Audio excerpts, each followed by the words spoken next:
आज Doubtnut app download करें। Doubtnut पर अपने सभी गणित, रसायन विज्ञान, भौतिक विज्ञान और जीव विज्ञान के डाउट्स का करो सफाया।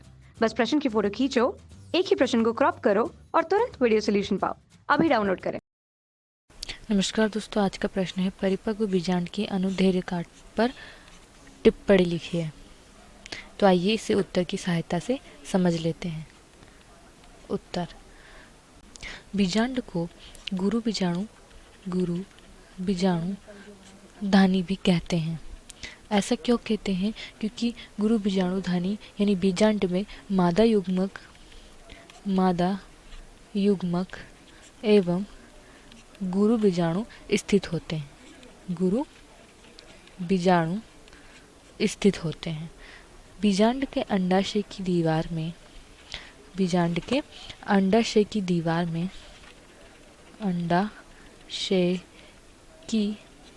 दीवार से एक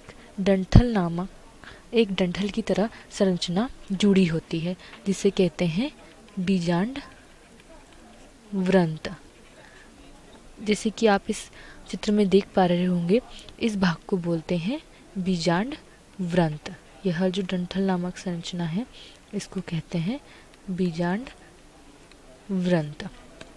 तो यह बीजांड व्रंत अंडाशय की दीवार से जुड़ा रहता है और यह जिस स्थान से जुड़ता है अंडाशय व बीजांड व्रंत जिस जगह व स्थान से जुड़ते हैं, उस स्थान को कहा जाता है नाभिका। तो यह स्थान जहाँ पर बीजांड तथा बीजांड व्रंत जुड़ते हैं, उस स्थान को कहा जाता है नाभिका।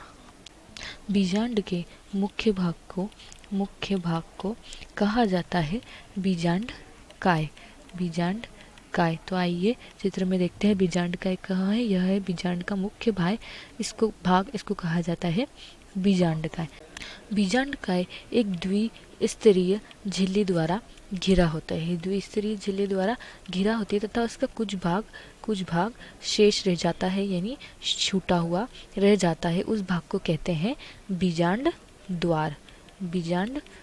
तो आइए हम देखते हैं चित्र में। यह जो है बीजांड काय, यह एक द्विस्तरीय झिल्ली द्वारा घिरी हुई है तथा ये जो शेष स्थान बचा है, इसको बोलते हैं बीजांड द्वार। बीजांड के आधारीय भाग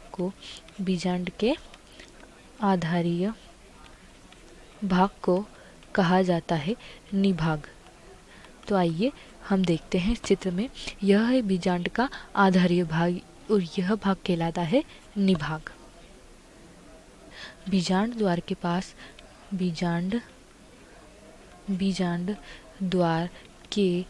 पास एक कोश पाया जाता है जिसे कहते हैं भ्रूणकोश, जिसे कहा जाता है भ्रूणकोश। तो आइए चित्र में देखते हैं। देखिए, यह है भ्रूणकोश, जो कि कहाँ पाया जाता है? बीजांड काय के पास पाया जाता है और बीजांड द्वार के भी पास पाया जाता है। भ्रूणकोश कहलाता है। और यह भ्रूणकोश क्यों कहलाता है? क्योंकि इसमें मादा युग्मक उपस्थित होती है, इसलिए। भ्रूणकोश में 3 मुख्य कोशिकाएं पाई जाती हैं, जिसमें पहली है अंड कोशिका तथा दूसरी है सहायक कोशिका। 2 सहायक कोशिका होती है तथा एक अंड कोशिका होती है। तो आइए चित्र में देखते हैं। तो यह जो मुख्य कोशिका होती है, यह होती है अंड कोशिका तथा इसके पास की 2 छोटी कोशिकाएं होती है, ये होती है सहायक कोशिका। भ्रूणकोश के मध्य में 2 केंद्रक मिलकर एक बड़ा केंद्रक बनाते हैं, जिसे कहा जाता है द्वितीयक केंद्रक। तो आइए देखते हैं चित्र में द्वितीयक केंद्रक कहाँ है। ये 2 कोशिकाएं मिलकर एक बड़ा केंद्रक बनाती है, जो होता है द्वितीयक केंद्रक। और यही द्वितीयक केंद्रक निषेचन के पश्चात भ्रूण के लिए भोज्य पदार्थों का निर्माण